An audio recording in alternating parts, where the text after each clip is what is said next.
for the series review when the editor goes through all the names of the players and says, right, these are the ones to analyze.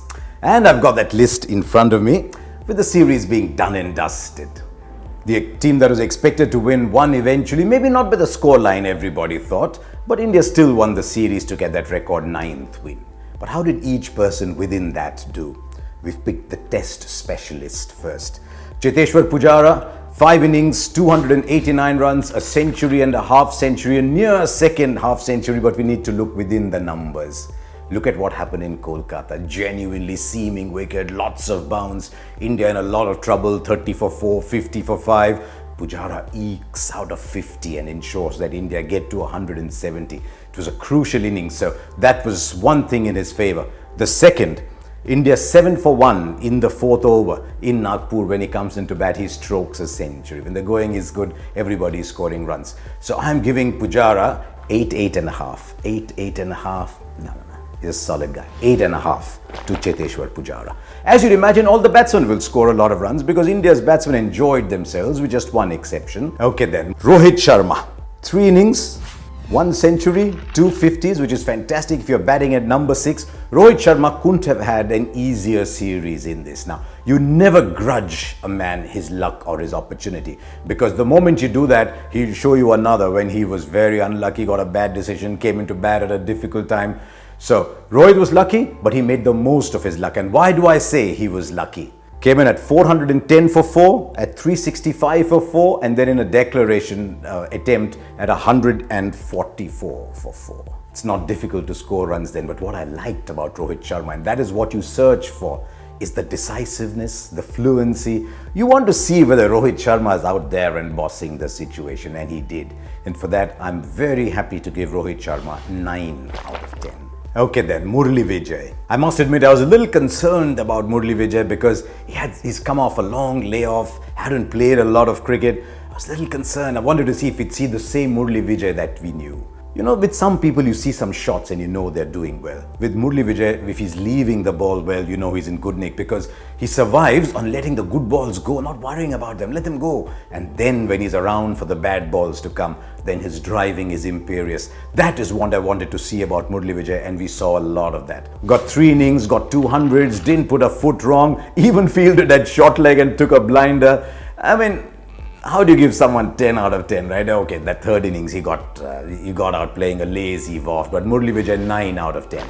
Right, then let's look at the bowlers. No, we're not going to look at Ashwin, we're not going to look at Jadeja. A lot of you have heard everything that is to be heard about them, but let's look at the fast bowlers. And I wanted to look at the comeback person. Ishant Sharma is either on his way to a comeback or he's making a comeback. You know, in the last few years, I've yet to see him really settled. And you see Ishant Sharma coming in and you say, come on, show me something different. He didn't need to, because Ishant Sharma's strength is running it hard, hitting the ball on a length, bowling over after over after over. And to that extent, he did largely what was asked of him. He took 8 wickets in the series. He bowled well in slightly flattish conditions, didn't get a chance to bowl when the conditions were really in his favour in Kolkata. But when it came to finishing the game on the last day, then you thought that Ishant Sharma should have done just a little bit more. You want Ishant Sharma to take 5 wickets in an innings. He's that good. He can come in and he should be blowing away certain batsmen. So he got 8 wickets. Ishant Sharma looked very good, but I just thought he should have won India the game on the last day of the series, and so 7 to Ishant Sharma, but I'm waiting to give him more in South Africa. And then the bowler who's always got me puzzled. He's got everybody in world cricket puzzled. Everybody comes to India and they say, how's Yadav? Because everybody wants to look at Umesh Yadav. He's the perfect athlete. He runs in hard. He's got a good outswinger with a new ball. He comes in and tails the ball in. But he's got 1 5-wicket haul in 36 test matches as Umesh Yadav, and that is just not acceptable for a player of Umesh Yadav's ability. What did he do in this series? 5 wickets, but a strike rate of 60 against, well, a relatively poor batting side. That means he's only giving your wicket once every 10 overs. That's about what the spinners do. You want the fast bowlers to come and do a little bit more. And there were periods when he was not making them sort of hustle along. Got the opportunity to play in Kolkata as well. I think I'm going to give Umesh Yadav a 5. Now we've got a couple of Sri Lankans as well. And one player who's been given a lot of opportunities by Sri Lanka over the years, not quite taken them, but as a test match player, he's now establishing himself beyond his role in the Sri Lankan side. 10 centuries in 44 innings.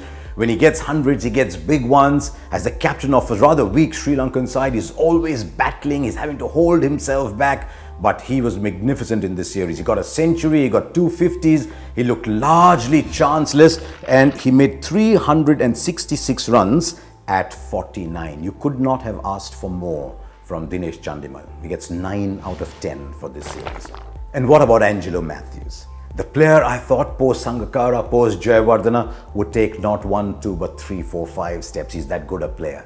And then the entire rest of the Sri Lankan batting would bat around him because he was experienced. Remember, he's been around international cricket for 8 years. He bats up the order. He got a century, but when he wasn't getting a century, even that little half century that he got, he wasn't dominating. He wasn't telling everybody, you know what, I'm the champion batsman, come play around me. Even in that century, he got 3 or 4 lives. And so, Angelo Matthews, just because he's seeming to stagnate a little bit as a player, Angelo 6, give me more next time.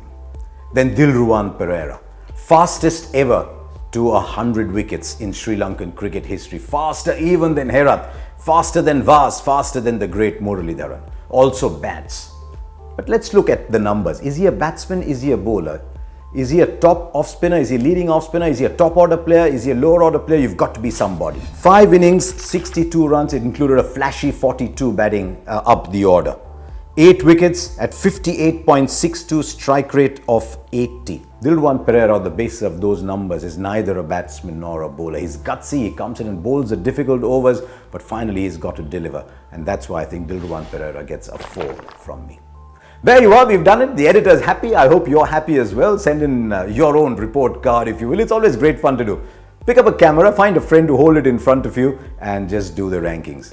Now, if some of you are wondering where's the other ranking that you normally do right at the end, that little tail at the end for Virat Kohli, what rank do I give him? He's won another series. He got 2 double hundreds, made all those runs without once looking like a Sri Lankan bowler was troubling him. Give him the marks you want, because whatever marks you give, I mean, it's always going to be a perfect 10.